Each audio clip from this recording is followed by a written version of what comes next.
I'm Anna. I'm Ben. AutoSave, welcome to our channel. Today we're watching Heavenly Delusion Season 1, Episode 10. Last episode we met the most fascinating character within this story, Juichi, and we got a little bit of lore from him. Lore doesn't necessarily always have to be 100% accurate. That's why it's called lore. And I hope that this episode we somehow run into him again. Just for more stories? Yeah. Yeah. It's great. Yeah, definitely. I liked feel his like stories. He was entertaining. He cultivates a sort of audience or populace that needs to be perpetuated within this world. I think we need more people like him. I think without him, okay, never mind. I think that people like him might have been the reason that we have this message from the director and the natural wealth operation. If you just keep going down the rabbit hole of crazy ideas. You want to revisit that? Yes, I would love to revisit that. The message starts with welcome message from the director. Natural wealth operation. At Takahara Academy, there's a space where you can rest both body and mind. There's time to immerse yourself in your hobbies and people who will listen to you in times of stress. Hell of patience. Interesting. Mm-hmm. It sounds like an orphanage you can go to even if you have a family and home. Yeah. It seems like it's more of like a resort, and a cram school. It's interesting because it's like surface level, if you hear that, you'd think, oh, a time for...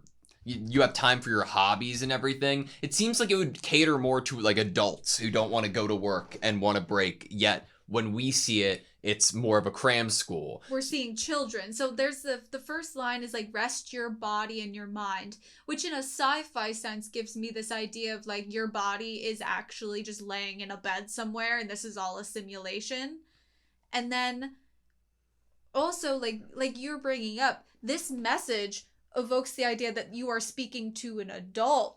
You're petitioning with this message for an adult to come here, not like you're writing this so a child will decide to come here or you will decide to send your child. It feels like you're talking to the person you're trying to get to come here. Like my mind immediately goes to like a mall with a facility that you drop your kids off at. And like that, what we have been seeing with Mimihime, Tokyo, all like the second the parents had them and they were born, they were like, oh, sweet, let's go to the resort, drop them off here at the cram school while we go and chill and can have time to do what we want because we don't want to have to raise our children. Oh, interesting. Mm-hmm. What if that is it? I don't know, man.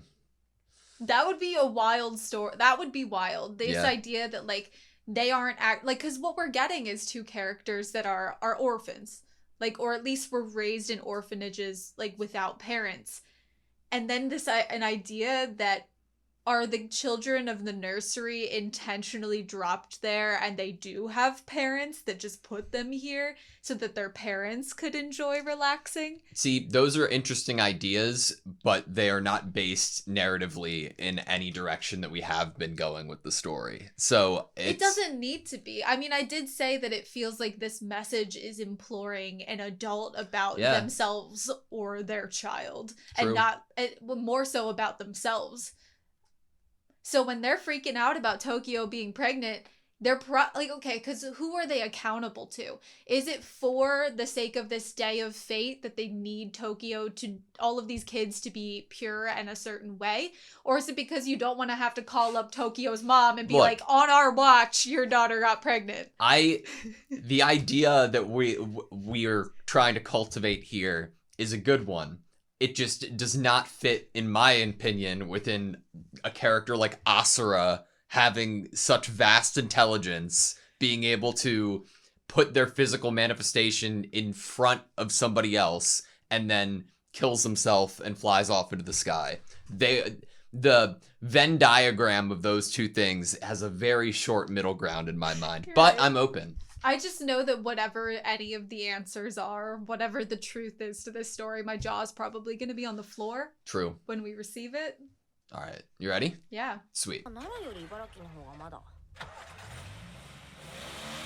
Please tell me we're in Juichi's car somehow.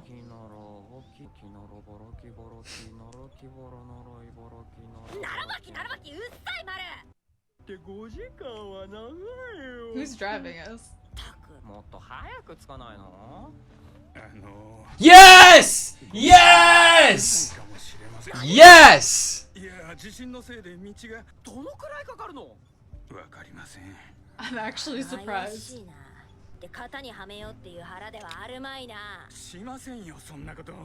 Never.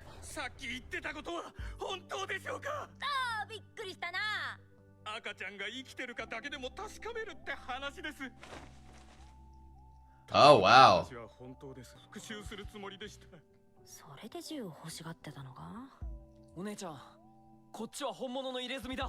I love that he went the extra mile to have a fake one then.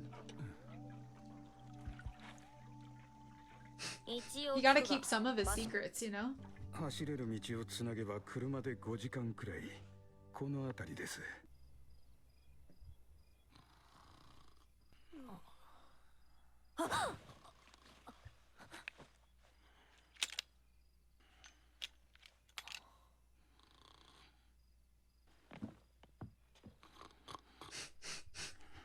撮ってませんよ。失礼しました。でもこれで信用してもらえ。Yes. 11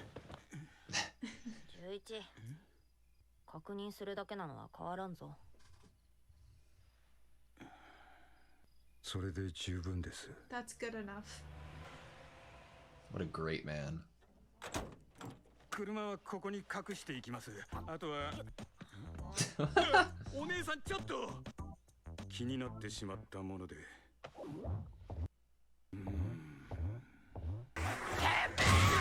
人の女の胸気安くさってんじゃねえぞ。Man's woman. 失礼しました。誰が誰の女 Who's woman? 失礼しました。は気づかなかったんですが、お姉さんの胸が大きいのは危険かもしれません。In danger. あの町では胸の大きい女性は敵です。ジャンパーの前は閉めてください。代わりに胸を切られた人がいました。女同士なのになんでそんなひでえことを。心配になってきた。俺も一緒に行くよ。バカ。男が一緒の方がよっぽど危険だろ。そういう。I mean, we do get the idea that we were raising the kids without the idea of gender, so they could have wanted small breasts for that reason. これでどうかな。可愛いじゃん。なんで複雑そうなんだ。おい、11！どっちが可愛い？ Who's prettier? そりゃお姉さんですよ。女性ですし。よし。じゃあ行こうか。なんだこの人。こちらです。I'm kind of Man, scared. do you see the figure that he has that he hung up in his van? じゃあ行ってくる。荷物はさんじゃねえぞ。しませんよ、そんなこと。壁の町という割にどでかい穴が開いてんじゃん。お姉ちゃん？ Something's already happened here. これはもう。人が住んでいた感じはするが。って引っ越したんじゃないか。だとしたら種豚はもう少し探そう。誰かいませんか？こりゃいいね、僕ら。 Cool shot. 生活感だけ残して人が消えた感じしない？ この日記書きかけなんだ。書きかけ？途中のページ日付だけで終わってる。なんだ急にそん What the fuck? 何すんだよお姉ちゃん。お姉ちゃん。 What the fuck? Is it a man-eater? 近くにいるぞ。また目がくっつく。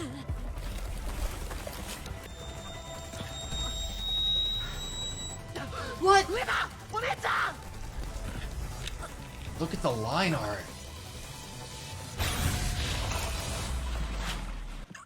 Whoa! Holy shit. 危なかった。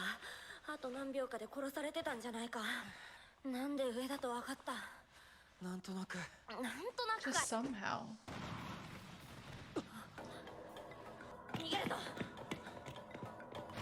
The fact that it could free— Wait, it's Juichi!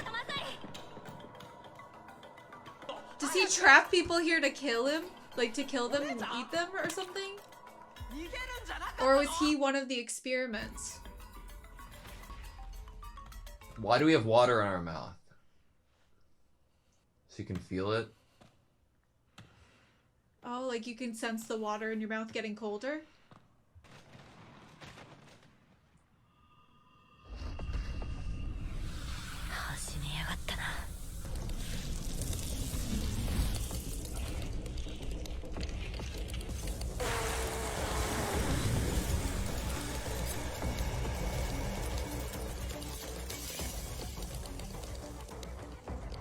What the fuck? こういう感じの攻撃なんだな。血が分かれば怖くない。狭いところでわけわからんうちに凍ってくれる。凍る前に。Oh! Holy shit! Kiriko looks like a badass!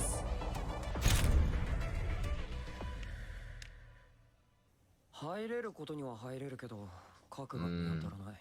半分逃げていったけど。帰るの？ねえ、お姉ちゃん。この町はもう全滅してるよ。僕らが頼まれたのは。Wait, no! It wasn't Juichi! Oh It was my one god, of the parents. 誰もいなかった。女たちも。人食いが住み着いてる。子供どころか仇すらもういなかったんですね。廃墟に人食いがすくってて誰もいないってだけだ。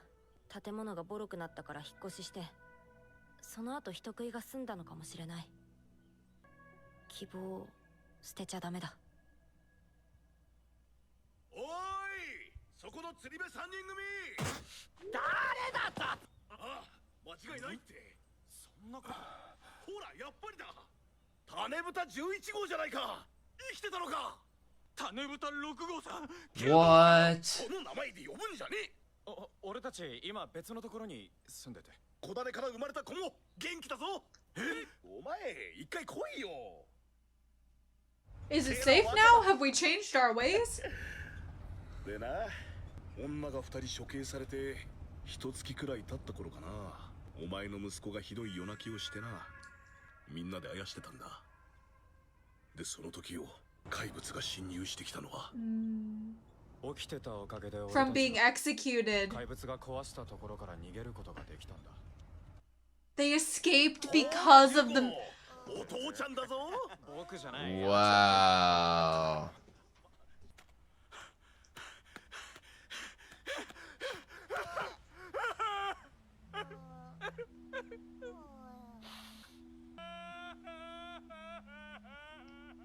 Yo よかったな。金取っても心が痛まんな。なんで微妙に素直じゃないんだよ。出るくせに。さいな。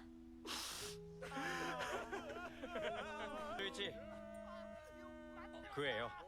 君の歓迎会なんだぜ。15のことはありがとう。君が面倒を見てくれてたんだって。君の息子なんだ。あのさ、11。今日は寒かったからありがたいな。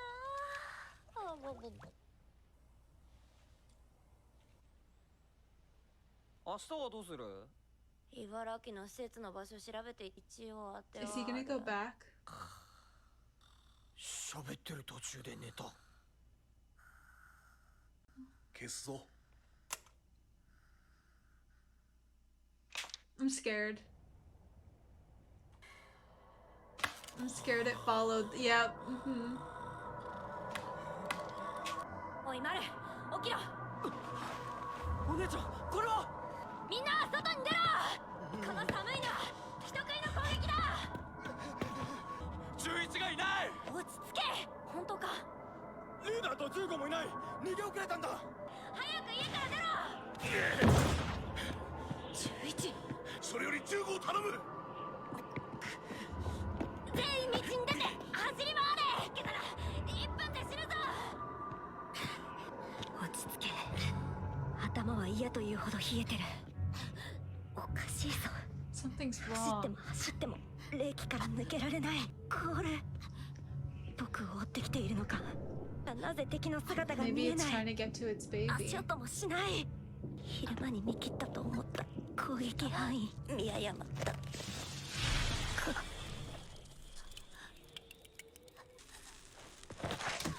お姉さん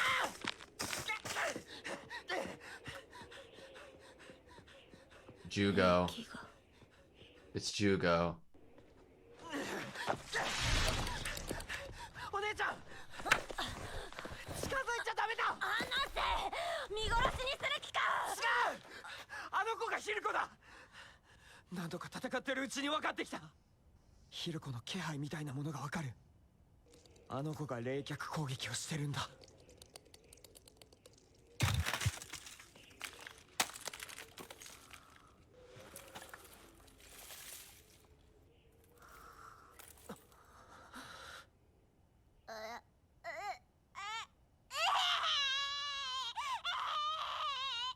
寒いのが収まった。なんともないみたいだな。はいはいはい。 It's just a kid. 僕のお腹の中のもの。そうしたら学校に戻って It's Dakona. 入るんだって。早く会いたいよ、コナ。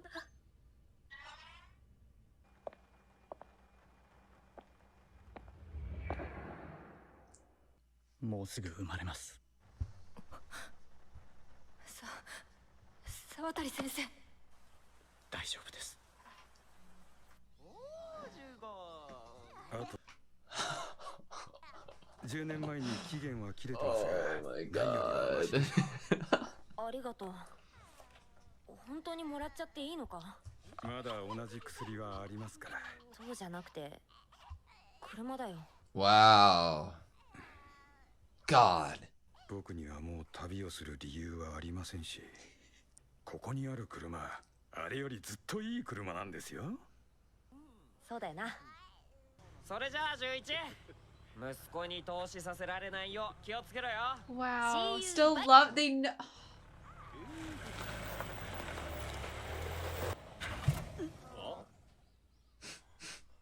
あれ、おかしいな。 Come on. This is too The cool awesome. You gotta exit. do it. てるよ。行くぞ。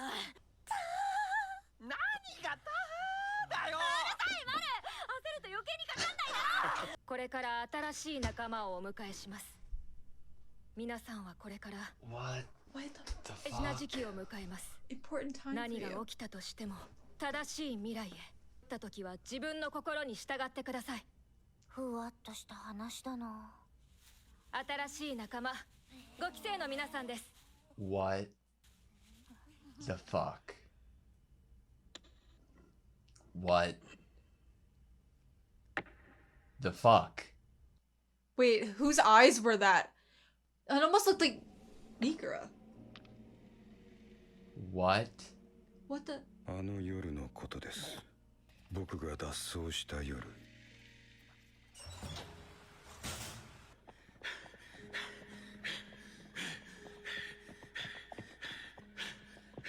脱走だ。そうだ。 The one that raised his kid is the one that す alerted. ぐに叫び声が響きました。たのは脱走した僕なのでしょうか。これは逆恨みなのでしょうか。もう僕には分かりません。ただ一つだけ確かなこと、15の母親を殺したのは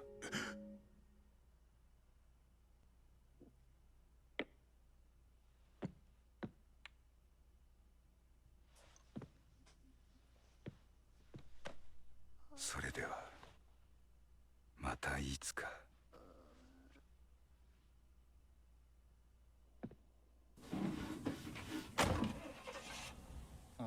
家の中？分かった、行くから。 That's why he had that look on his face when he saw Juichi. あれってうちの車じゃ。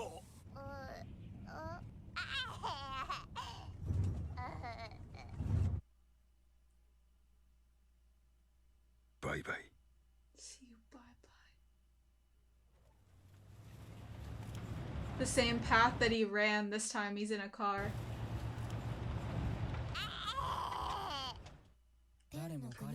This show is so fucking crazy. Okay, that was Heavenly Delusion, Season 1, Episode 10. I don't think I've ever gotten more narrative payoff from a character who I barely got to know, who I fall in love with, than I did with Juichi this episode. Holy shit.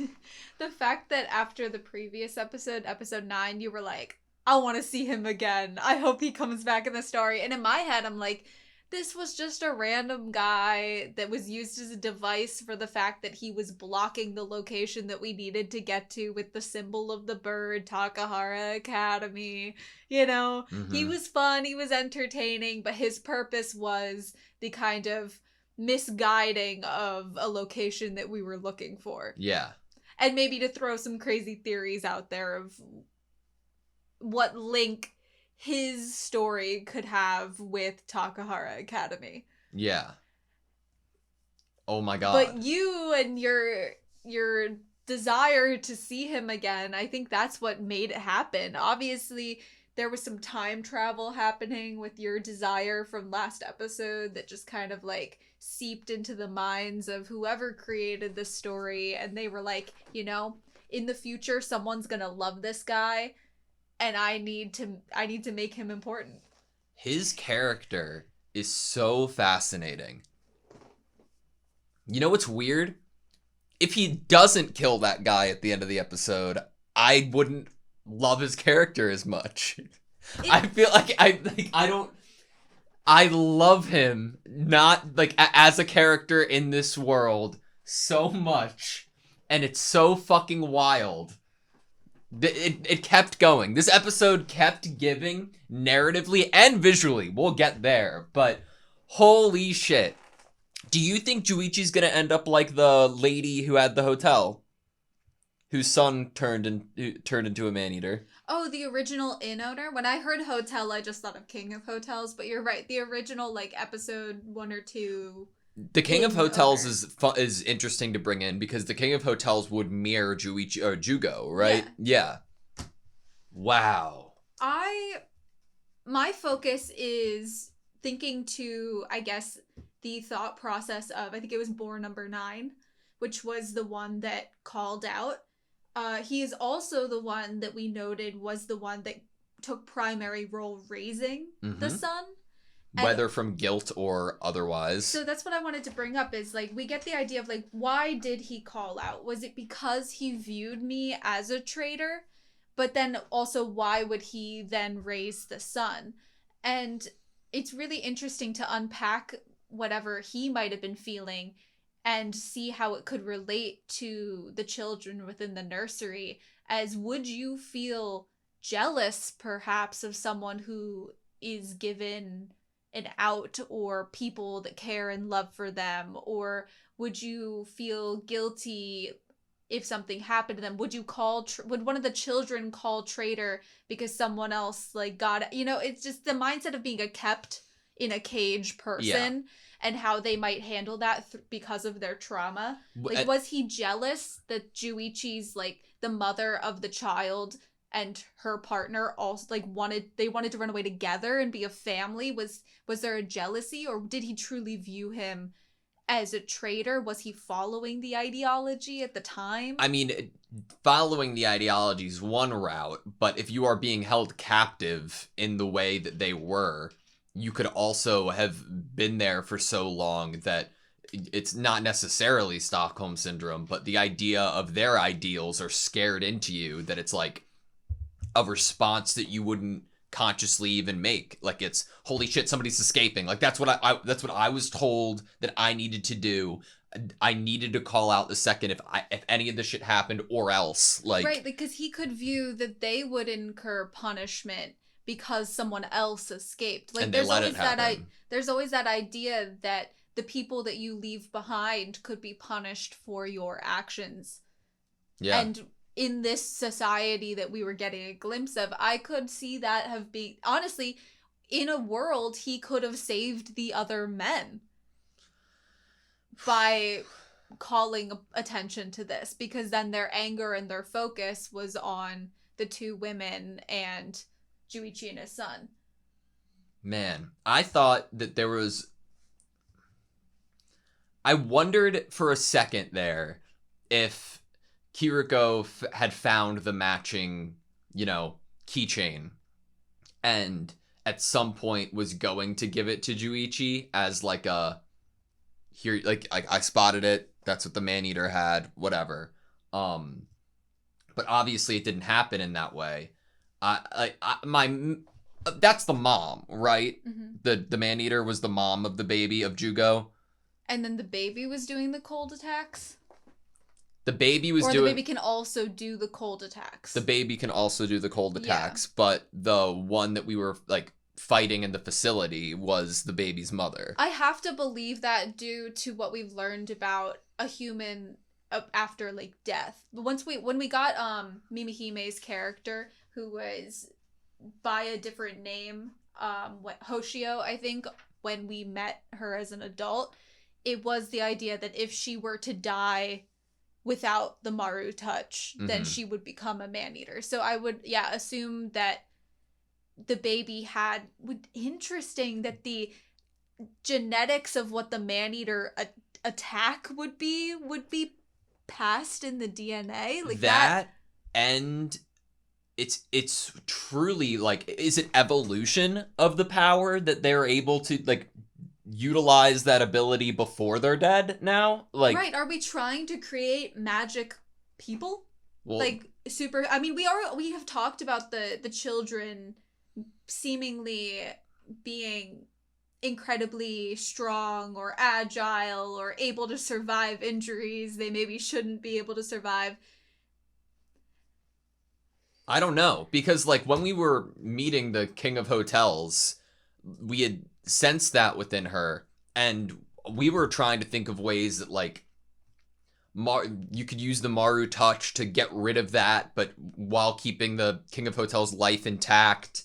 But the idea of, having that ability or response while being human is interesting, if that's what it was. I think that one of my questions would be that if Maru were to touch we didn't see what Maru touched the baby and we didn't get a visual of what was in there. Is it represented the same way as this red kind of rock? Or because he was born from someone who had that, is it distributed differently because he doesn't turn into a man-eater, he can just use these ice powers? Does it look different within him? I would think it looked the same exact way as it did within the King of Hotels. I think it would be a 1-for-1 if I had to guess, but I think it's an interesting point to bring up. It could go either way. I would think the King of Hotels would be the same as Mimihime or the mom of the kid. Interesting. So the next generation, you would think it manifests differently. If the next generation would be different. Do you think that the earthquake was anything? If the earthquake was more than just a natural occurrence that wasn't brought on by Do you think it coincided with anything, or do you think I think it's just an earthquake. I don't think it's anything that deep, but just to put the idea on the table. I like the idea being on the table because there's tons of other natural disasters happening in this, but I think it fits too to have it just be purely natural because this is, I would assume, because Tokyo, it's taking place in Japan.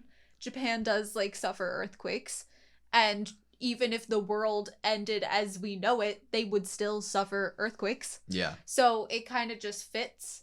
And then also, it's not like you'd have the same evacuation systems. How would people cope in terms of safety with earthquakes when it's kind of apocalyptic? There's a ton of stuff that I'm sure we're going to talk about too, but just while, I can't go another second without talking about it. I want to say a minute in, when we're recounting what happened with Juichi, to get us in the car with him, and we're getting the stills with the black border of the interactions with the tattoo, at that moment, I was like, something's different. Something's going to be vastly different about this episode visually. Like, I don't know if it's a different director. I don't know what the fuck was going on, but I was like, this is gonna be weird or nuts. Holy shit, was it? We had some of the most creative.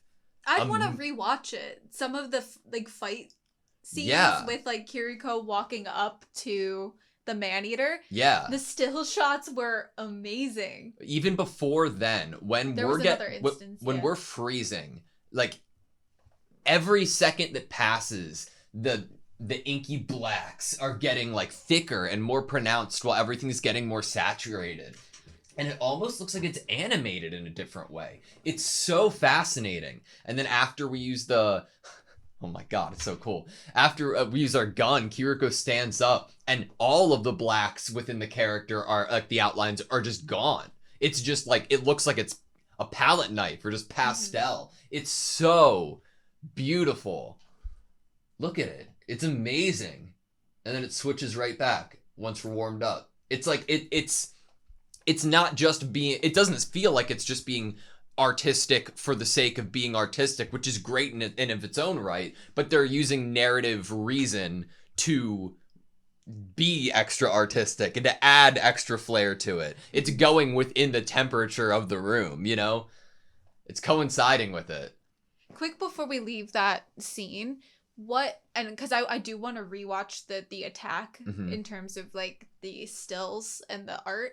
When we enter this room, one of our reasons for, I guess, theorizing that these people didn't just like, that they left in a hurry was the fact that we're reading this journal of someone.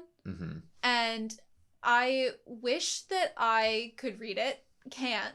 But part of me wonders if like narratively there's something like an importance to this in maybe the fact that we're picking up a journal and it could just be utilized as, oh, this is a way for us to tell that they left suddenly, or this could be owned by someone that is important to this little narrative branch of the story. Yeah. And it makes me think of the desk that the guy Board 9 was sitting at when he was killed, and it makes me want to look what was on the desk. Like, what if he's writing in a journal? Like, what if this was his and we're connecting him and writing at the beginning of the episode and then him writing to the end? Do we get any like close-ups of what he's writing on the desk, or is it just like I think we just get a shot that he's sitting at a desk. Oh, it looks like he's writing, like in a book. It definitely looks like he's writing in a book. What if that's how we are book ending? Like we're opening a book with this journal that might have been written by him. He is the direct reason why the man-eater was created. Yeah. Because he called that they were leaving. Yeah. And then we end it with his death and he's sitting in front of a book. I think that's so fascinating. I think that you're right with it. If we had to make a guess, it doesn't have to be that way, but I think it doesn't have to be that way, but it at least enhances my viewing of it. It makes me appreciate it a lot more, whether intentional or not, because I can see it so easily weaving in. I think that I need to take a step back of my love for this episode visually and acknowledge that I imagine there are people out there who didn't like this episode visually. I think that, like, there are some people, like some of my friends or people that I know who, if in a chain, like, okay, so specifically talking about the scene with Kiriko walking up and the stills going in and out and it being, like, hyper detailed before she shoots. I think there's some people who are like, oh, they didn't have enough time to animate it, so they just showed stills. Or, oh, why wouldn't they just animate the walking instead of this? And that's very valid, and you can have your own opinions of that, of course. Personally, for me, I adore this shit. I love it because it feels like there was narrative purpose behind it. And it was beautiful. Like, oh my god. This still of Kiriko holding the gun. I feel like there is more weight behind this as a still as if it was fully animated. It's beautiful. Mm-hmm. That is just such a cool, like, oh, and the gun raised up. I don't know. It feels so dynamic. It feels like obviously purposeful. Like, I don't take it as like oh, they just didn't want to animate it. It feels so dynamic. Yeah, it's terrific. It's, oh my god, like, it's just rewatching it again and again. I love it so much. And I think it also evokes the Frozen feeling. Yeah. Like, your movements when you're frozen are not going to be fluid, quick, Exactly. action-packed. They're going to be stuttering. Mm-hmm. And I think coming in and out and doing the shots, I think that helps with the feeling of how cold it is probably in that room and how hard it is to get your muscles to probably even move and step forward. I completely agree. The gun. You feel almost the weight that might be on Kiriko's hand as the gun is being raised up at the Maneater. Yeah. I love that Kiriko has gone from, I am not a woman, I am a man, to Maru, no, you're not prettier than me. Who's the prettier girl? It's so cute. But also, like, in Kiriko's perspective, it's also like being in the body of his sister, he would want his sister to be the prettier girl too. Yeah. So it's like there's multi-layers there. I thought you brought up a good point during the actual episode of, like, what potential purpose there was to chop off anything above the waist in terms of trying to limit ideals of gender, like, for the kids, if they're connected in this way. But that was when I was still thinking they were connected. Yeah. See, when we come out of it and it's still a woman-run society that treats men as for breeding, mm-hmm. I see no reason there why a bigger boobs would be an issue. Yeah.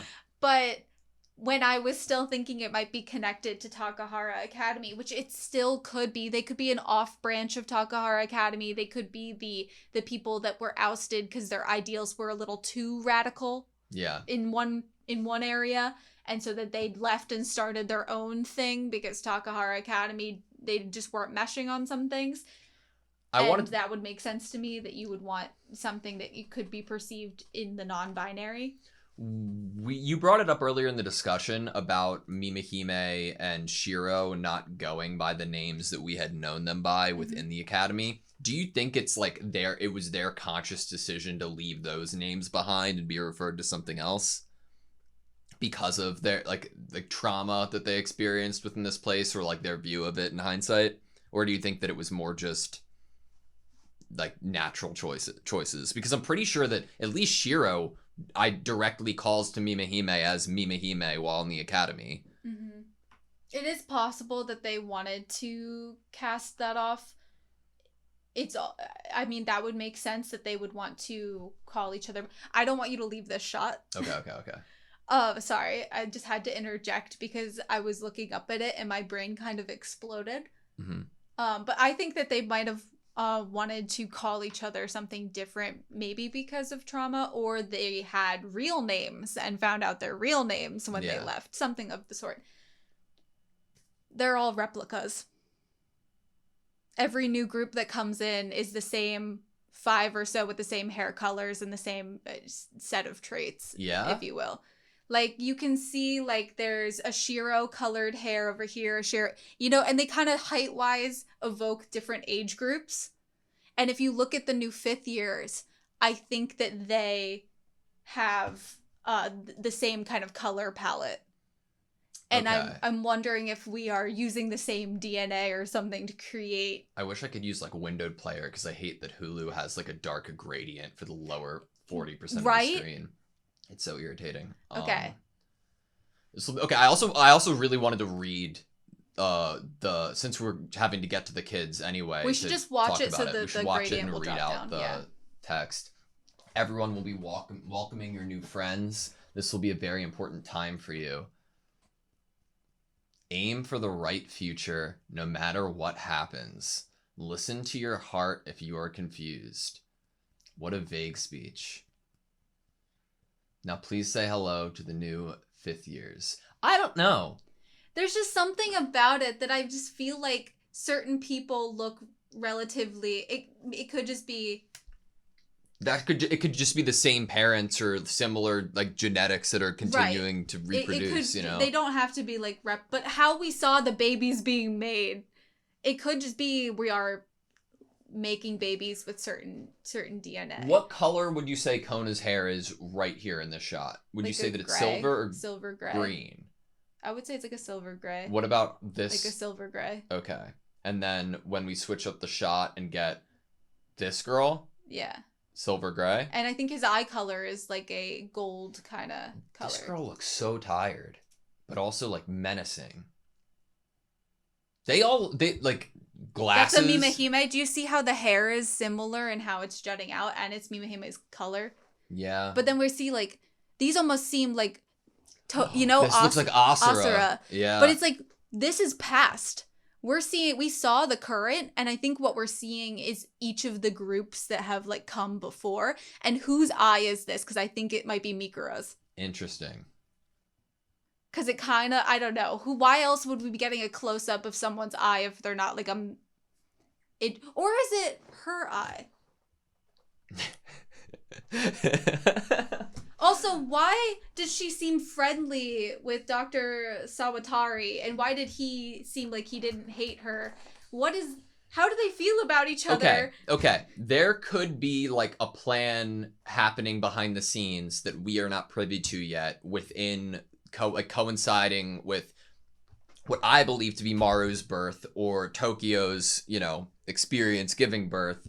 And there might be a plan once that happens, something big happens, like an explosion happens where that's the moment that Mimihime and Shiro get out of here. Like, there could be potential that it is Mikura and that Mikura talks to Kona, and through that there's the love for Tokyo. Tokyo hands off the baby to Mikura and can't go. Mikura protects the baby as their own, and that ends up being Maru, But the timeline still, I don't know though, because Maru is how old, and how old did Maru's 15. Yeah, and how old did Shiro look when we saw him like take his own life? Yeah.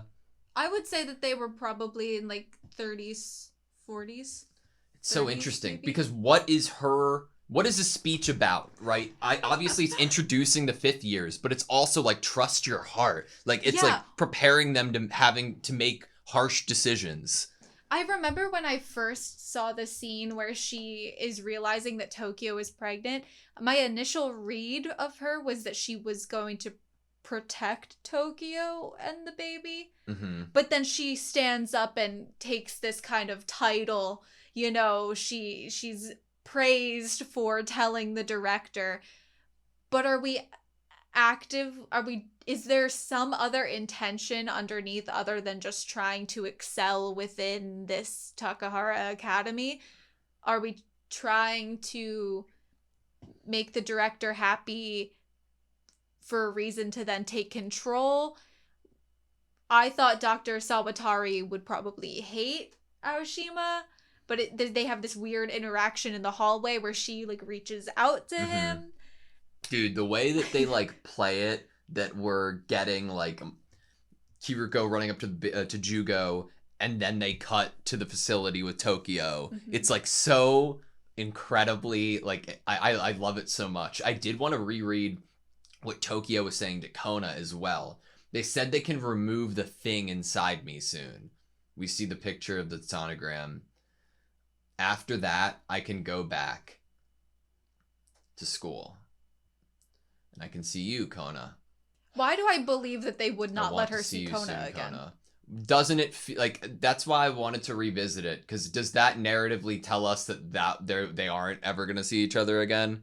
Like, I can't think in my head. Like, if you are so upset or freaked out by the fact that 2 teenagers had started having feelings for each other and then ended up doing something resulting in a baby, you were so upset by that, and that you're taking Tokyo and removing Tokyo, I don't think you'd ever want them to be in the same place again. Yeah. Because then it might happen again. That whole interaction, it'll be born soon. Dr. Sawatari, like... and grabs his arm, almost like she's scared. It'll be fine. It'll be fine. Cut to Jugo again. Is it, when we're getting this cut, is it to think that Jugo and Maru are similar? Like being born from someone who could become a man-eater? Yeah.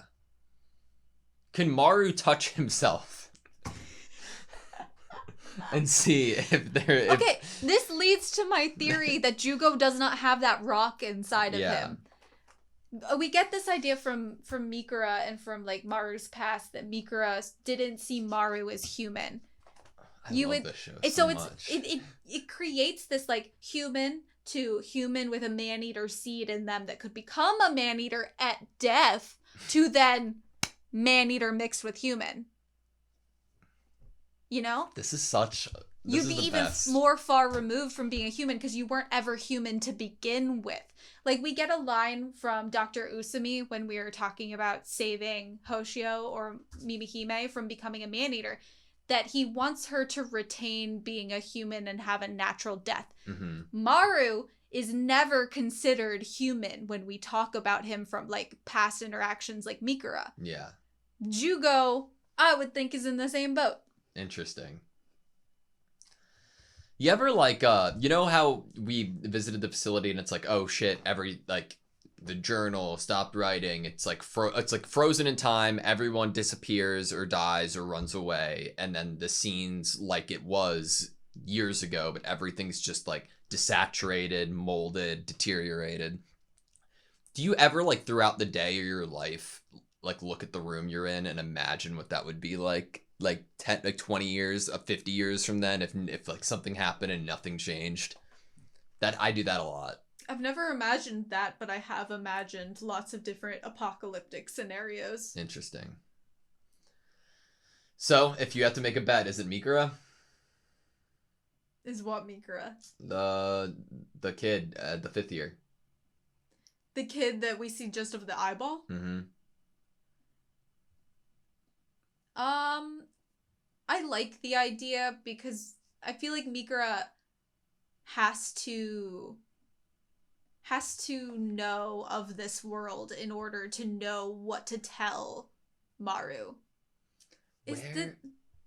What? I don't know. There was a girl looking down that I was like, interesting. She's looking down. Who is the owner of this eyeball?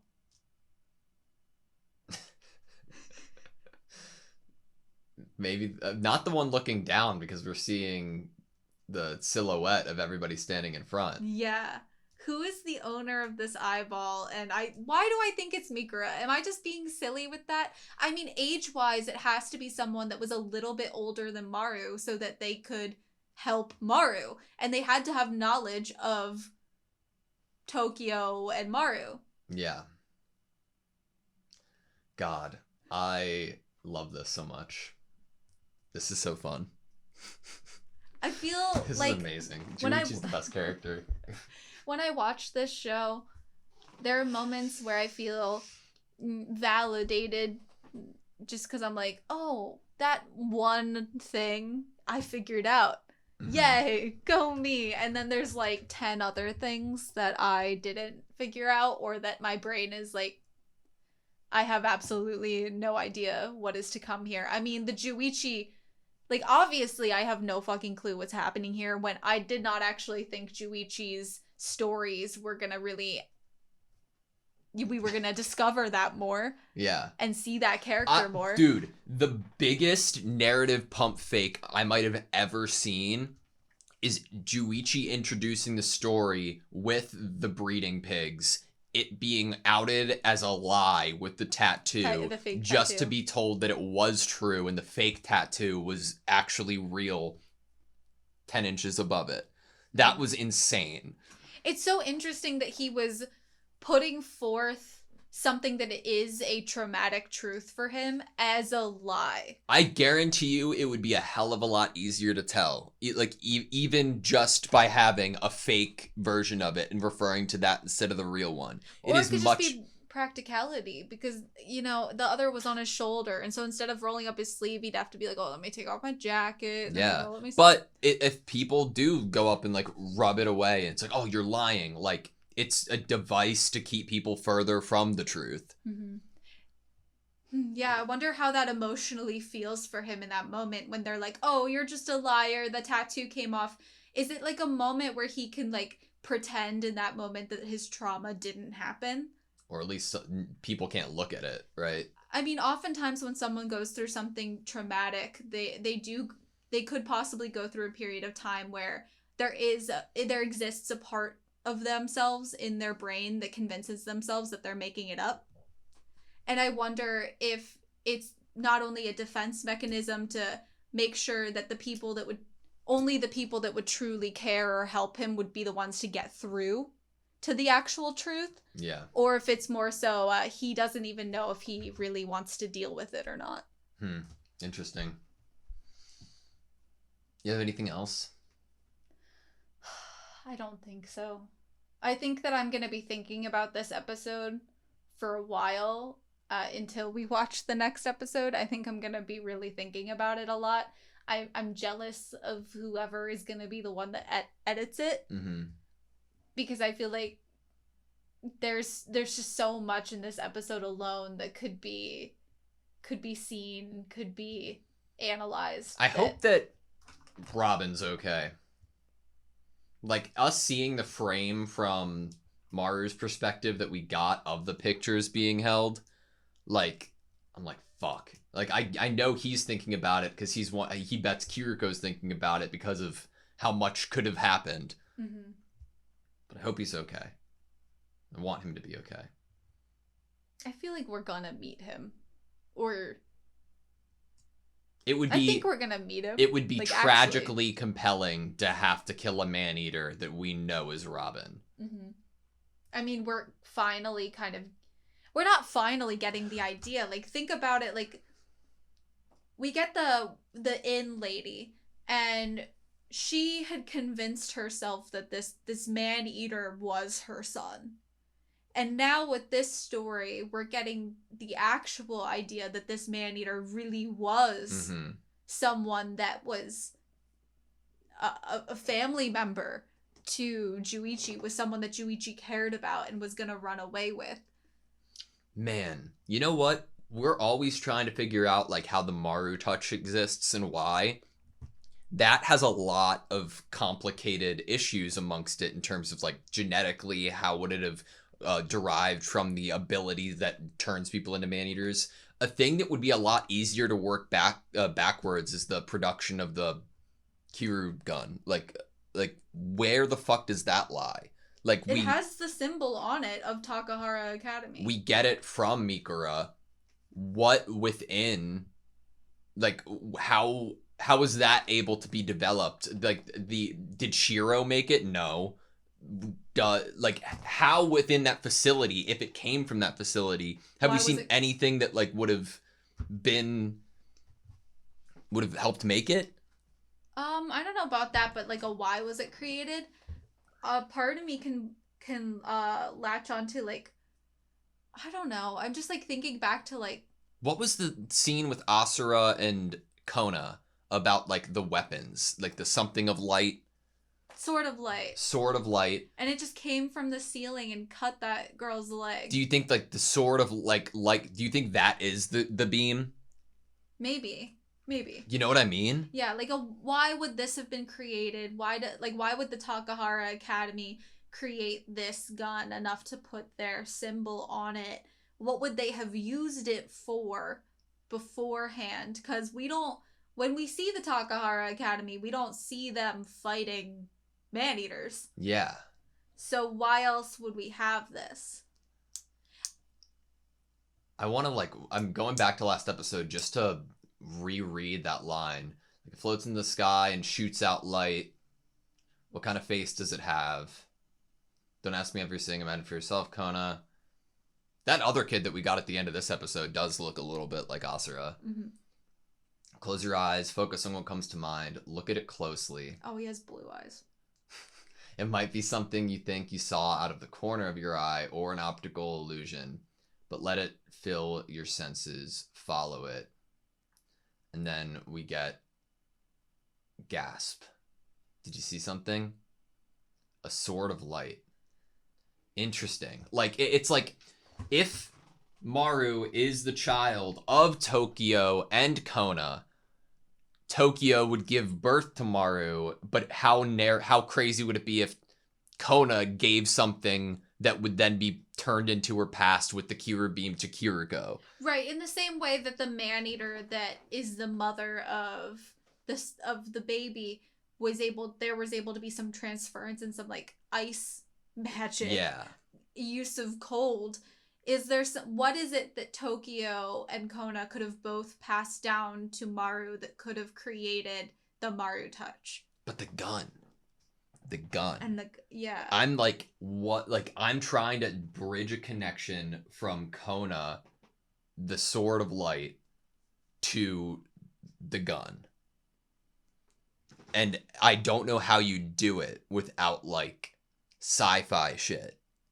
But... like, can you capture the Sword of Light within the metal object? Yeah, or can... no, it needs batteries! Like, the gun was created out of Kona's ashes or some fucked up shit that, like, that Kona... I don't know. There needs to be the power of believing, and he believes that he can see this Sword of Light, and if you're wielding the Kira beam, you have to believe that it will shoot. Yeah. And blast. Fuck. I love this show. Okay, that's all I have you.